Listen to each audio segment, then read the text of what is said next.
Welcome everybody. Today we'll start with a lesson that needs more than 150 processors in order to prepare some organic compounds. So the question says how to prepare this ester, which is ethyl propanoate, from scratch, from this small compound. So first of all, you have to look at your compound in here, which is ethyl propanoate. We just remember that the ester is made up of carboxylic acid, and this is the carboxylic part. And this is the alcohol part. The alcohol should be ethanol, which is CH3, CH2OH, and the acid should be propanoic acid, which is CH3, CH2COOH. But the question now, how can I prepare these guys from this one, which is ethene? So what we say, let's start with the first part, which is easier. You look at ethanol, it contains 2 carbons. So we can remember something in which we have to change the alkenes into alcohol. So what was the reaction? In this case, we just remember that this is the ethene.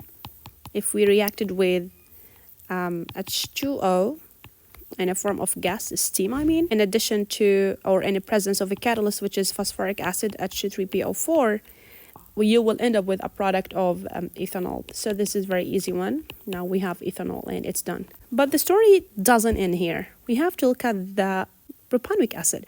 You just notice that propanoic acid is composed of 3 carbons. But the compound that we have, the starting material contains only 2 carbons. So how can I make 2 to be 3? We have the solution, which is CN. This guy is toxic.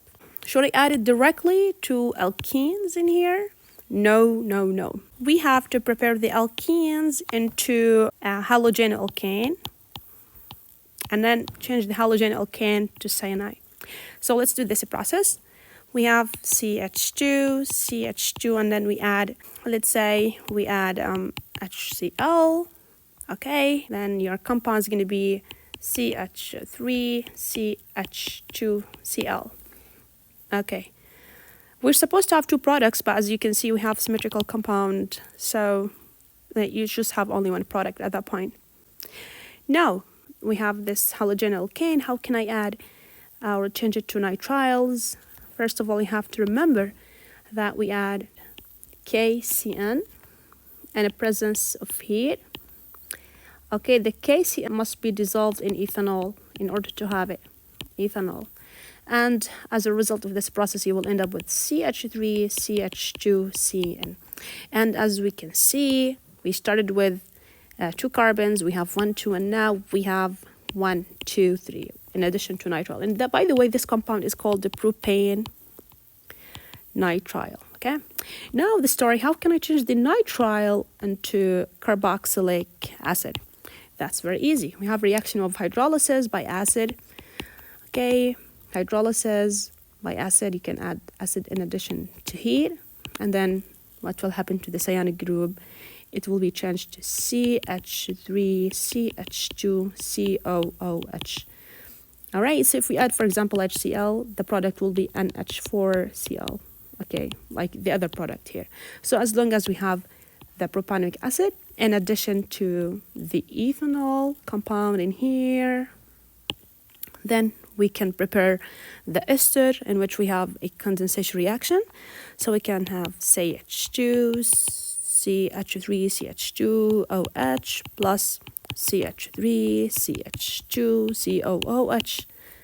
Okay, we have a condensation reaction in the presence of a catalyst, H2SO4. It's concentrated and heat. Then you will end up with CH3, CH2, COO, CH2, CH3 in addition to water. And now let's take this 40 processors question. The question says, how can I prepare propanoic acid from butanoic acid?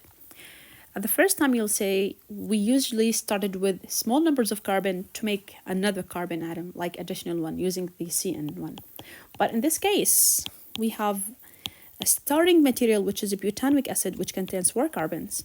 And I want to change this compound into something that contains 3 carbons. So how can I do this process? If you know how to do these questions, you can pause it and just try it on your own, and then compare it with my answer. First of all, you have to put in your mind that the butanoic acid contains 4 carbons like CH3, CH2, CH2, COOH. All right, how can I decrease the number of carbons at that point? We remember something that decreases the number of carbon atoms in which we have alkenes. Okay, how can I do this process? If you have a but1ene, and if we make oxidation process using hot concentrated KMnO4, this part will change to propanoic acid, and this change will carbon dioxide. So my mission here is to change the butanoic acid into but1ene. But how can I change it to but1ene? The first step in order to start working in this compound is making reduction process. How can I reduce the carboxylic acids?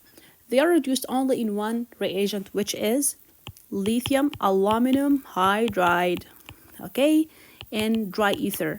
The dry ether is a solvent. We use the dry ether because if we put the solvent as water, it will react with lithium aluminum hydride and give you another product, and this is not what we need actually. We need to make reduction process.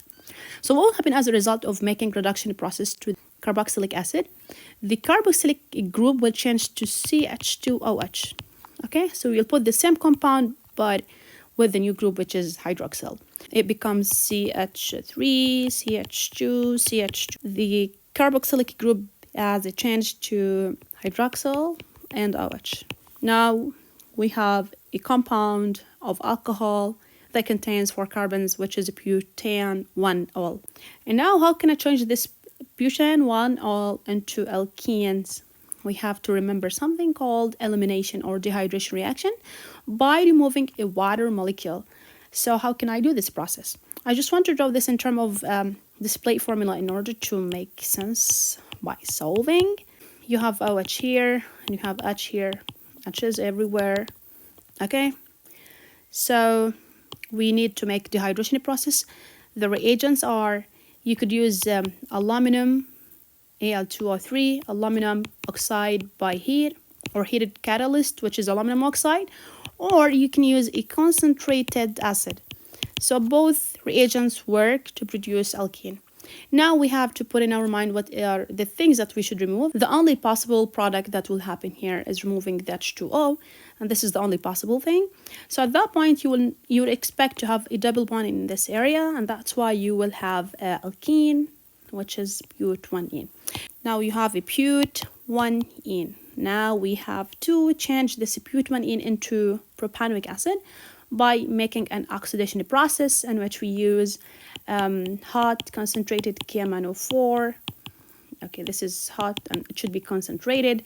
Now, as a result of this process, you will have a fracture in here. The whole series in here will change to fully oxidized. It will change to propanoic acid. Okay, this is, and now here we have OH. You just remember we have hydrogen here. It will change to oxygen in addition to carbon dioxide gas. And now we're done. We have a propanoic acid.